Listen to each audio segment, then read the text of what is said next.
Góðan daginn, góðir bæjarfulltrúar, bæjarstjóri og forstöðumaður stjórnsins hér í sal ásamt ungmennaráði Fjarðabyggðar sem hér í hlutverki áheyrenda eða áhorfenda á þessum fundi. Ég býð ykkur öll velkomin til 261. fundar bæjarstjórnar Fjarðabyggðar hér á bæjarskrifstofunni Reyðarfirði og segjan settan. Fundurinn í dag með svona, ekki segja tvöföldu sniði. Við förum hér fyrst í gegnum hefðbundna dagskrá bæjarstjórnarfundar, ljúkum henni. Þá slítum við þeim fundi og gerum örstutt hlé á útsendingunni og förum svo í sameiginlegan fund með ungmennaráði hér eftir og þá hefst nýr fundur og útsendinga nýju. En þá göngum við til dagskrá hér í dag á dagskrá bæjarstjórnarfundar í dag bæjarráðsfundargerð númer 595 og 596 teknar saman til umræðu og atkvæðagreiðslu ef enginn hreyfir því andmælum. Eignaskipulags- og umhverfisnefndar númer 223, hafnarstjórnar númer 210, menningar- og nýsköpunarnefndar númer 9, safnanefndar númer 6, barnaverndarnefndar númer 94, ásamt því að hér nokkur almenn mál. Það fyrst fjárhagsáætlun 2018 viðauki 7, síðan það sem sagt viðauki sem ífelur í sér tilfærslur, ekki fjárhagslegan kostnað heldur svona útskiptingu á veikindapottum og fleira og hefur verið farið í gegnum í bæjarráði. Síðan það samningur við Rarik milli þess og sveitafélagsins afhendingu götulýsingakerfisins til eignar hér. Síðan það drög að afsali og samningur vegna kaupa okkar sveitafélagsins á eignarhlut ríkisins í Bleikshóli 56 sem nú betur þekkt sem gamla Hulduhlíð. Síðan hér snjallsímanotkun Fjarðabyggðar. Síðan hér umsóknum lóð Ystidalur 6-8, ræða breytingu sem hér komin lóðarumsóknina 9 eftir grenndarkynningu, breytinga á nýtingu lóðarinnar. Og síðan við komin í fundarmál sem tilheyra funda okkur með ungmennaráði en hér tilgreind hér eftir. Það þau mál sem ungmennaráðsfulltrúar munu mæla fyrir og ég mun kynna þegar að við förum í þann lið fundarins. Gerum hér stutt fundarlið á milli. En þá göngum við til dagskrá bæjarstjórnarfundar og það fyrst fundargerð bæjarráðs númer 595 og 596. Eydís Ásbjörnsdóttir við böðum orðið, gerðu svo leitis.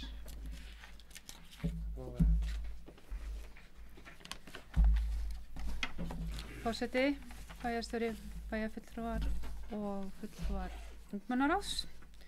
Það sitja hér fundið með okkur í dag. Velkomin.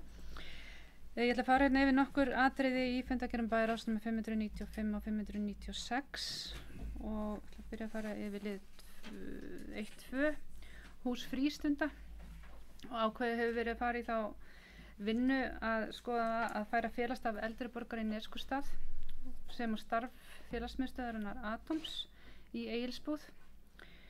Húsnæði Atoms verði aftur á móti nýtt sem skjalasafn fyrir sveitafélagið. En markmiðið að auka notagildi hússins og það nýtist vel í félags- og frístundastarfi og í okkar samfélagi. En vert að taka fram að félagsheimilið Egilsbúð mun áfram vera leigt út sem slíkt, sem félagsheimili og sveitafélagi mun sjá þá útleiguna. Við samþykktum í bæjarráði erindisbréf fyrir starfshóp og verkefnahóp sem mun þá leiða þetta verkefni áfram. Og þegar hefur rætt við stjórn eldri borgarafélagsins í Neskaupstað og ásamt því hefur rætt við ungmennina á staðnum þessi áform. Og það bara mjög áhugavert hvernig til tekst. Það liður 4. Umsögnum drög að frumvarpi til laga gjald vegna nýtingar eldissvæðis sjó. Bæjarráð samþykkti framlagða umsögn vegna frumvarpsins og ítrekar að verði tekin upp gjaldtaka af fiskeldi að þá eigi sveitafélagið rétt á hlutdeild í því. Fundargerð 596, það liður 2 þar, Breiðdalingar móta framtíðina. Verkefni Byggðastofnunar, próftektar byggðir sem hefur verið í gangi í Breiðdalsvík frá 2014, lauk formlega núna á þriðjudaginn síðasta 22. janúar með íbúafundi og þetta var mjög þarft og gott verkefni sem þar hefur unnið og þóst mjög vel til sem þetta þar tekst ekki nema með samstarfi og elju og frumkvæði íbúan á staðnum. En forseti mun fara betur í þennan lið hérna á eftir. Það er lið 4, götuljósakerfi Fjarðabyggð. Sá lið verðum tekin hérna til sér afgreiðslu á eftir. En lögður drög að samningi Fjarðabyggðar og Rarik OHF afhendingu götulýsingakerfisins til eignar í sveitafélaginu. Þetta hefur legið fyrir í mörg ár að við færum að taka við kerfinu og þá viðhaldi samhliða því. Og bæjarstjóri mun undirrita þennan samning. Liður 5, 7 og 8 þeir snúa allir af upplýsingatæknimálum hérna í sveitafélaginu og bara mjög ánægilegt að við séum að efla þessa rafrænu stjórnsýslu sem leiðir til sparnaðar og hagræðingar og umfram allt ætti að bæta þjónustu sveitafélagsins og aukið aðgengi fyrir íbúa. Takk fyrir.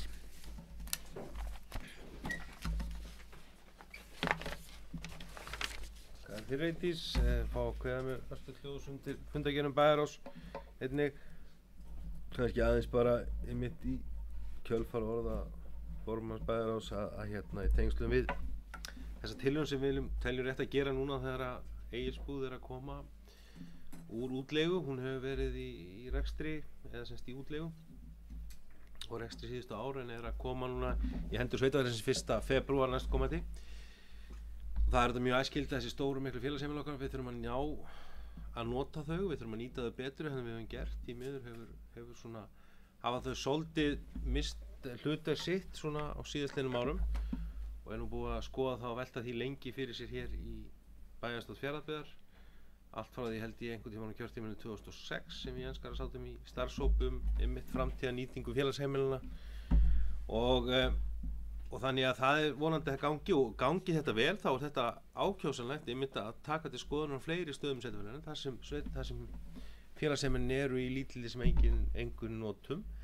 Hvort við getum einhvern veginn samtækt þau inn í félagslífið sem er fyrir á stöðunum en leið haft þau sem félagsheimili eða menningarstóðir það sem hægt er að fara inn með tónleika eða sýningar eða hvað sem er.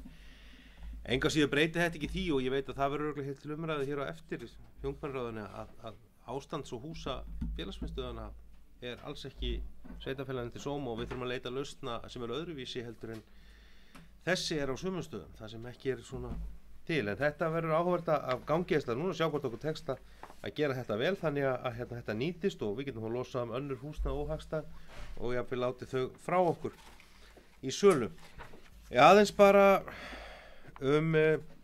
þetta frumvarp til laga um gjald vegna nýtingar eldisvæða sem formann kom einnig inn á, ég tek undir með að það er mjög dapurt að í því hafi fallið útrænu hlutdeild sveitarfélagana í gjaldtökunni. Það hlýtur náttúrulega alveg lykilatriði ef á að vera gjaldtaka af laxeldi eða fiskeldi í sjó að þá grennir hluti þess gjalds til viðkomandi sveitarfélags. Þetta sé ekki bara ríki sem mun taka alltaf gjald inn í til sín. Það verður að vera einhver eðlileg skipting og búið að gera athugasemdir við það og við þurfum að fylgja því eftir. Með 596 aðeins að koma inn á nána með breytalninga móta framtíðina. Eins og kom fram þá var fundur núna á þriðjudaginn síðastliðinn þar sem fóru fram skil Byggðastofnunar á þessu verkefni en eins og með þekkja þá var Breiðdalshreppur fóran inn í þetta verkefni Byggðastofnunar bara þetta byggður á sínum tíma og nú var sem sagt á því var ákveðin tími 5 ár sem var komið að lokum núna á Byggðastofnun raun og veru að með svona hálfgerðan uppgjörsfund með verkefnastjórninni og svo íbúafund þarna kvöldi sem við sóttum. Í framhaldi af því þá hafi verið komið hér og hafi verið rætt áður að við tæmum svo sveitarfélagi að því að taka við verkefninu, fóstra það og bæjarráð fól formlega Valgeiri Ægi, atvinnu- og þróunarstjóranum okkar að taka utan þetta og halda utan þetta og vinna með þetta áfram. Það verður að segja eins og að það var reglulega gleðilegt að sjá raunum hvað miklu þetta verkefni hefur skilað. Því það er ekki sjálfgefið þegar maður farið byggðaverkefni, hvort sem það eru brotthættar byggðir eða eitthvað annað, hvað þau skilja eftir sig, því miður oft á tíðum, þarna sannlega að þetta hafa komið lítil sprotafyrirtæki, þau hafa komist upp á fætunar, eru komin í rekstur, mörg þeirra bara með blómlegan rekstur og mikla möguleika til framtíðar. Þannig að þau hafa komist í gegnum svona, það þrengingar svona minni fyrirtæki eiga í byrjun, oft við eftir það, og það er svona, að var ánægt að hlusta á fólki sem þannig kom, forsvarsmenn þessar fyrirtækja, sem voru að segja frá því hversu mikið þessi styrkir sem þau fengið hefðu breytt í startinu, líka bara hvernig verkefni hafði ýtt undir að þetta kviknaði, þetta framtak, og segja frá sínu fyrirtækjum og svona hvernig þau segja þau fyrir sér í vaxa og dafna. Þannig að þetta var reglulega fínt. Við, svo í lokin á fundinum, tókum við þessu formlega, munum vinna á Valgeir mun vinna nú með þetta áfram. Þó svo að Byggðastofnun sem fann frá, þá lýsti forstjóri hennar áhuga sínum með okkur að eiga með okkur viðræður áframhalda og svona samstarfi það þannig er. Byggðastofnun verður náttúrulega áfram með eignarhald á þennu gamla frystihúsi, nú eru stóra mikið samkomusalur því húsi, það á það og ætla sér að halda utan það áfram, en vilja gjarnan eiga eitthvað svo samtal og við svo sem bentum á að eins ánægt þetta væri að við varum líka og höfum margoft gert þessu og fyrir Bæjarstöð, lýst því við Byggðastofnun, höfum gjarnan viljað fá aukið samstarfum til að mynda á stöðaferði með þó að það sé falli ekki undir brot, þó að það komist ekki inn í brothættar byggðir, að við eigum samt samstarf við þá einmitt kannski svipuð verkefni þar. Þannig að við munum stefna því að funda með Byggðastofnun núna í febrúar. Já, verður. Þannig að verkefnið er komið á þennan stað, það hefur lokið sem formlega, við erum nú konir og munum halda utan að hér áfram og vonandi geta byggt á því og nýtt okkur og vonandi það dreifist líka svo hugsun inn í önnur hverfi Fjarðabyggðar. En það var ekki fleira sem við segjum þennan íbófinn sem það var. Orðið er laust, Fundargerð Bæjarráðs, engin kveð þessu hljós. Ég ætla að bera eftir saðindar. Það eru saðindar með 9 atkvæðum. Báðar 2 ætla ég að segja, ekki 2 atkvæðum. 9 atkvæðum. Þá erum við komin næst í Fundargerð eigna skipulags- og umhverfisnefndar númer 223. Orðið er laust hana vill eitthvað þessi hljós. Svo verðist ekki verið ég bera eftir saðindar. Hún er samþykkt með 9 atkvæðum. Þá er það Fundargerð hafnarstjórnar númer 210. Orðið er laust hana, vill einhver kveða þessi hljós. Ég ætla að fá að kveða með hljós stutt þetta kannski. Þriðja lið í þessari fundargerð, það má aftur til umfjöllunar í gær á fundi hafnarstjórnar. En það er vegna leyfis til töku malar og sands hér að hafsbotni úti við Eyri í Reyðarfirði. Við svona fórum yfir þennan hörmungarferil. Þarna er umsókn í gangi. Við fengum fyrir nokkrum árum leyfi til að taka ákveðið magn af hafsbotni þarna. Fórum í gegnum miklar rannsóknir. Tengslum við gerð umhverfismats við þær framkvæmdir. En nú vorum við að sækja endurnýjun. Þetta kom í ljós í því ferli öllu að Eyri hentar gríðarlega vel til efnistöku sjó. Þetta hefur verið einhvert furðulegasta ferli sem ég hef hort upp á. Þetta er búið að taka upp undir ár. Þetta er búið að taka meira en ár. Ástand því að við höfum sendt inn fyrirspurnir einnig önnur hugsanlega efnistökusvæði og afstöðu Orkustofnunar til þess, því Orkustofnun gefur þessi leyfi endanlega að fengin umsókn Skipulagsstofnunar. Og það bara má segja það hér, þó maður er nú kannski ekki að gagnrýnum hófu fram, að það virðist vera Orkustofnun ráði engan hátt við þetta verkefni.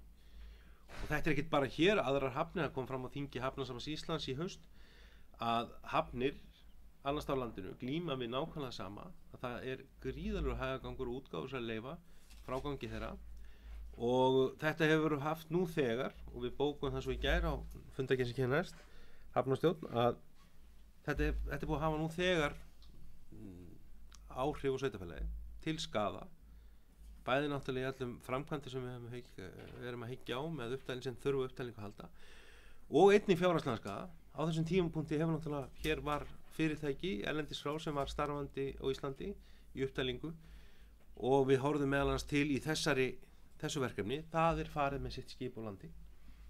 Hér voru ekki fleiri verkefni, og við höfum krafist þess eða óskað með svona ákveðnum þunga að við fáum fund hjá orkumálastjóra og förum yfir þetta með hann. Þetta er náttúrulega engan hátt fullnægjandi, og það var gert í bréfi og ítrekkuðum það í Hafnarstjórn í gær að það væri brýnt að fá slíka fund sem fyrst.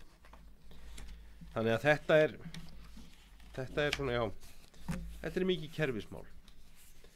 En fleiri kveðsljóð sem þið fundagerð Hafnarstöðvar? Svo verðist ekki vera. Ég ber hann upp til saðenda þeir sem hana samþykja ekki vinsast G-merki. Hún er saðend með 9 atkvæðum. Þá er að fundagerð menningar og nýsköpunarnefndar númer 9. Orðið er laust hana, vill eitthvað kveða sér ljós? Engin kveða sér ljós. Ég ber hann upp til atkvæða þeir sem hana samþykja vinsast G-merki. Hún er saðend með 9 atkvæðum. Þá erum við konið fundagerð safnanefndar númer 6.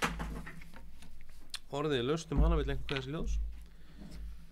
Svo verðist ekki vera, ég ber hann upp til saðendar þess að hann saði ekki með skeiðmerki, hún saði með 9 atkvæðum.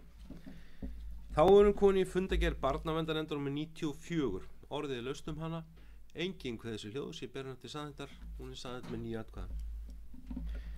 Þá erum konið liðin almenn mál, það er fyrst fjárhagsáætlun 2018, viðauki 7 og bæjarstjórinn mun nú mæla fyrir viðauka 7 fjárhagsáætlun 2018, gerði svo kall.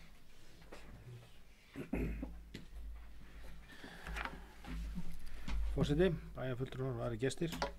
Eins og kom fram í máli forseta áðan að þá hefur þetta engin áhrif á fjárhagsáætlun Fjarðabyggðar. Þetta er í samræmi við samþykkt bæjarráðs á ráðstöfum undir liðnum óráðstafað í málaflokki 21 og svo breytinga úthlutunum á veikindalaunapotti og starfsmyndunarsjóði og námsstyrkjum.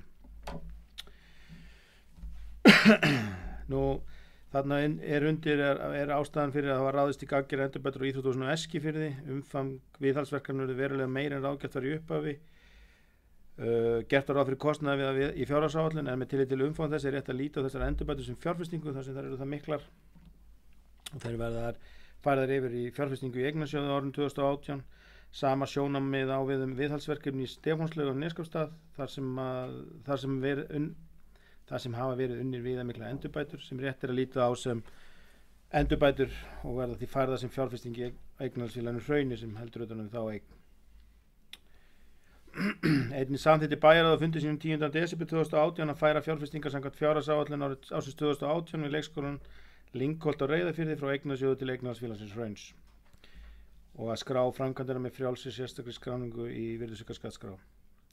Nánari útdeilingar á hvernig þessi hreyfingar á þessi staði er síðan í blaðinu sem fylgdi með, svo sem við getum að fara að telja það allt saman upp.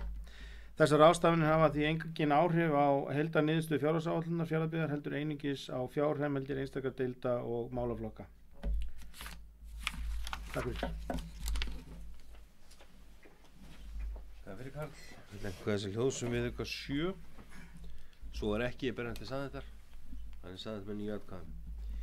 Þá er næst lögð fram drög að samningi milli Fjarðabyggðar og Rarik OHF afhendingu þess síðan nefndar á götulýsingakerfi til sveitarfélagsins því til eignar. Mikil gleði fylgir þeirri eign. Eignarskipulags- og umhverfisnefnd tók þetta fyrir og samþykkti drögin og eins hefur bæjarráð staðfest. Þarna er að ræða að götulýsingakerfið er í eigu Rarik og hefur verið í viðhald þar í samstarfi sveitarfélaga. Við höfum greitt svo kostnað við lýsingu og kostnað við viðhald. En nú er svo komið og hefur verið nokkurt skeið að Rarik hefur farið við sveitarfélaginu að taka þetta kerfi yfir á fullu. Það sem það svo sem samræmist ekki þeirra rekstri og hefur kannski nú lítt gert í gegnum tíðina. Undanskilið í Fjarðabyggð náttúrulega kerfi hér á Reyðarfirði sem fyrir er í eigu sveitarfélagsins því að við eigum rafveitu Reyðarfjarðar. En annars að ræða lýsingar í öllum byggðakjörnum sveitarfélagsins. Það má segja að þetta svo sem bæði hefur komið fram hjá eignarskipulags- og umhverfisnefnd og eins í bæjarráði að menn líta líka á þetta að með þessu felist kannski ákveðin tækifæri í að gera breytingar á þessu kerfi, taka í notkun þá samhliða LED-lýsingar annað sem hugsanlega verði til minnkunar rafmagnseyðslu í því og þá lækkaði kostnað á rekstri þess. En fyrsta skrif er að það er búið að fara í gegnum heilmiklar samningaviðræður við Rarik. Afraksturinn þessi samningu sé líka fyrir sem bæjarfulltrúar geti kynnt sér. Orðið er laust með þessi hljóðsum þennan samning. Svo er ekki á byrja til saðendar, hann er samþykktur með 9 atkvæðum. Þá erum við næst komið hér í dröga afsali og samningi vegna kaupa sveitarfélagsins á eignarhluta ríkisins í Bleikshálsi 56. Eins og bæjarfulltrúar muna á þekkja þá er sameign okkar með ríkinu á þessu húsi sem áður hýsti starfsemi Hulduhlíðar. Ríkisvaldi átti 53% sem fjármálaráðuneytið er nú fer með eða fasteignir ríkissjóðs. Við höfum, svo sem þetta hefur sett okkur svona, það er alltaf ekki að segja snúnara að standa í söluferli, við höfum verið staðið til að selja þetta hús þegar 2 eigendur deila því, þannig að það var úr að við höfum gert samkomulag við ríkisvaldið að kaupa þeirra eignarhlut í húsinu og þá leikir okkur kleift að við ráðstöfum því til sölu eða hvernig sem þá að fullu sjálf án þess samráðs. Það er búið að ganga hér frá þessum samningi og afsölum, bæjarráð er búin að samþykkja kaupin fyrr en vísaði hér til samþykktar og umræði bæjarstjórn með lengur þessi hljóðsum þessi kaup. Svo verðist ekki verið í byrðað til samþykktar þessi gögn. Þetta er samþykkt með 9 atkvæðum. Þá erum við komið hér næst í snjallsímanotkun í Grunnskólanum Fjarðabyggðar. Fyrir fundin liggur minnisblað í tengslum við kaup á snjalltækjum til nota í Grunnskólanum Fjarðabyggðar í tengslum við bann við snjallsímanotkun og sem fræðslanefnd hefur verið að fara og kynna núna einmitt í skólunum. Þegar skefur fram minnisblaðinu þá var gengið frá kaupum á 262 iPodum stendur hér, spjaldtölum myndir nú segja af Apple-gerð og hlýðarhölström eftir verðsfyrirspurn og síðan 246 Chromebook-vélum frá Origo einnig.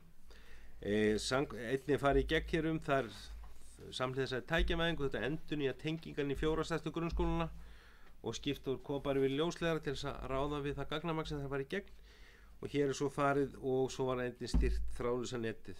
Þeir skóla sem farið var inn í var Nesskóli, Grunnskóli Reyðarfjarðar og Grunnskóli Fáskrúðsfjarðar ásamt því að inni var sem ekki kostnaðargreint hér í Grunnskólanum Eskifirði. Þetta er sem sagt það sem hér liggur fyrir og fræðslunefnd hefur tekið fyrir, er málinu hér vísað til samþykktar enga síður og hefur farið í gegnum bæjarráð í millitíðinni og orðið laust þessa tillögu sem fram með þér í minnisblaðinu. Engi guðisljós í beinum til samþykktar sagði samþykkt, þá eigum við orðið 262 ípötur og síðan er hér næst liður 12, það er Ystadalur 6-8 umsóknum lóð. En hér er semst komið frá eigna skipulagsumhverfisnefnd, lagt fram að nýju eftir grenndarkynningu lóðarumsókn og svona / Ofutóli EHF sem var lögð fram í nóvember síðastliðinn. Þar var sótt lóðunum við Ystadal 6-8 og Eskifirði undir raðhús. Jafnframt var óskað eftir að deiliskipulagi Dals 2 verið breytt, þannig að hægt var að byggja raðhús með 4 íbúðum í stað parhús sem var skipulaginu fyrir.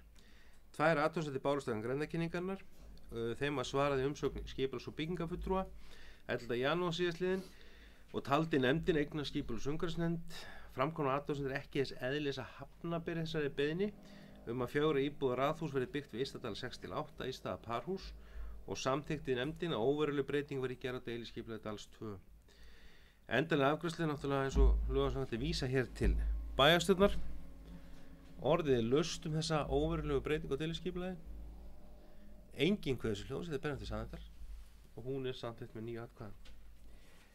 Þá er á þessi ógurlegi gangur fundar eins og við gert það að verkum við erum komin í fundalið 13 sem þar er komið að ungmennaráði að setjast með okkur og ræða við okkur og við þurfum að taka þau mál til umfjöllunar. Við ætlum að gera smá hlé, rjúfa útsendingu, ég slít bæjarstjórnarfundi slíkum og set svo annan fund hér á eftir og að gera hér smá breytingar áður en við göngum til fundar á nýju.